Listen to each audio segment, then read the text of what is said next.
Indonesia में green इस्लाम की मांग बढ़ती जा रही है। आप सुनकर हैरान हो गए होंगे, ग्रीन इस्लाम क्या है? ग्रीन इस्लाम तो आपको बताते हैं। इंडोनेशिया एक ऐसा मुल्क है जहां पर 270 मिलियन की आबादी है और ये एक मुस्लिम आबादी है, ये मुस्लिम बहुल आबादी है, जहाँ की मेजॉरिटी पॉपुलेशन जो है वो इस्लाम को मानती है। इंडोनेशिया एक ऐसा मुल्क है जो इस समय क्लाइमेट चेंज को लेकर काफ़ी परेशान है, इसलिए एक environmentally conscious form of Islam की मांग, यानी कि जो पर्यावरण के लिए अच्छा हो, इस तरह के इस्लाम की मांग वहाँ धीरे धीरे बढ़ रही है, चुनावों में भी उठ रही है। तो क्या हो सकता है ग्रीन इस्लाम? इसका मतलब ये है कि क्लाइमेट चेंज से जो खतरे पैदा हो रहे हैं उसको काउंटर करने के लिए, लोगों में जागरूकता फैलाने के लिए एक ऐसे धर्म की तरफ से या धार्मिक गुरुओं की तरफ से आवाज़ उठाने की, लोगों में अवेयरनेस जगाने की बात हो रही है, जिसमें धर्म के हवाले से उन्हें बताया जाए कि कैसे पर्यावरण को बचाना उनकी जिम्मेदारी है और उनके धर्म में भी ये बात कही गई है। और इसलिए ज़्यादातर बड़े बड़े मौलाना वहाँ बड़ी मस्जिदों के अपने फतवा में ये बात कह रहे हैं कि इस्लाम के मूल में है पर्यावरण को बचाना, एनवायरनमेंट फ्रेंडली होना। किस तरह से पैगंबर मोहम्मद साहब ने एनवायरनमेंट की रक्षा करने की बात की थी। हवाला दिया जा रहा है कि रमज़ान में जो आप 1 महीने का रोज़ा रखते हैं वो किस तरह से पर्यावरण के लिए अच्छा है। आपको बता दें कि इंडोनेशिया जो है वो दुनिया में सबसे ज़्यादा कोयला और पाम ऑयल का एक्सपोर्ट करता है और इसकी वजह से वहाँ पर ग्लोबल क्लाइमेट क्राइसिस के बीच में वो फंसा हुआ है और बहुत ज़्यादा इसका असर हुआ है। बहुत सारे वहाँ पर इस तरह के क्लाइमेट इवेंट्स हुए हैं जिसकी वजह से पर्यावरण में बदलाव का असर दिख रहा है इंडोनेशिया पे। 2019 में वहाँ पर ज़बरदस्त बाढ़ आई थी। 2020 में वहाँ पे बहुत ज़्यादा बारिश की वजह से दशकों में से ज़्यादा बुरी वहाँ पे बाढ़ आई थी।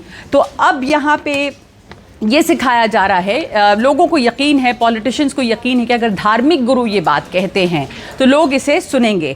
वहाँ पे मौलाना नसरुद्दीन हैं जो कि इस्तिकाल मॉस्क है, इस्तिकाल मस्जिद जकार्ता में उसके मुखिया हैं, और वो ये बात कह रहे हैं कि जिस तरह से गंदगी चारों तरफ फैल रही है, जैसे हम अपनी नदियों को गंदा कर रहे हैं, वो इस्लाम में बिल्कुल मना है। और साउथ ईस्ट एशिया की ये सबसे बड़ी मस्जिदों में है, वहाँ पर सोलर पैनल्स लगाए जा रहे हैं, यानी कि बिजली का इस्तेमाल ना करके सौर ऊर्जा का इस्तेमाल किया जा रहा है और इसलिए इसको एक एनवायरनमेंट फ्रेंडली मस्जिद बनाया जा रहा है।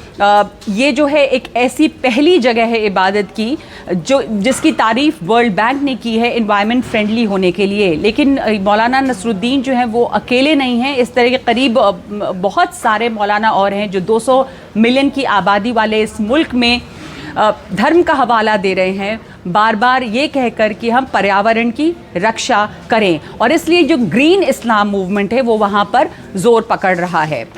पर्यावरण की रक्षा करना, एनवायरनमेंट के लिए एक सजग रहना, ये इस्लाम के जो मूल सिद्धांत हैं उसमें इसकी बात कही गई है, ऐसा मौलाना बता रहे हैं। और साथ ही ये भी कह रहे हैं कि जो क्लीन एनर्जी है उसका इस्तेमाल करना मुसलमानों के लिए बहुत ज़रूरी है। ग्रीन इस्लाम को पॉलिटिकली भी बहुत महत्व दिया जा रहा है। जो वहाँ के जो चुनाव हैं उसमें भी ये एक मुद्दा बना हुआ है, यानी कि जो वहाँ पर सबसे ज़्यादा डोमिनेंट रिलीजन है, धर्म है इस्लाम, उसको इस्तेमाल किया जा रहा है एक अच्छी बात को फैलाने के लिए। तो ये एक ऐसी चीज़ है जो शायद दुनिया में और मुल्कों में भी की जा सकती है, लेकिन इंडोनेशिया ने इसकी शुरुआत की है, यानी धर्म का इस्तेमाल एक अच्छे काम के लिए, पर्यावरण को बचाने के लिए किया जा रहा है और इस मूवमेंट को नाम दिया गया है ग्रीन इस्लाम का।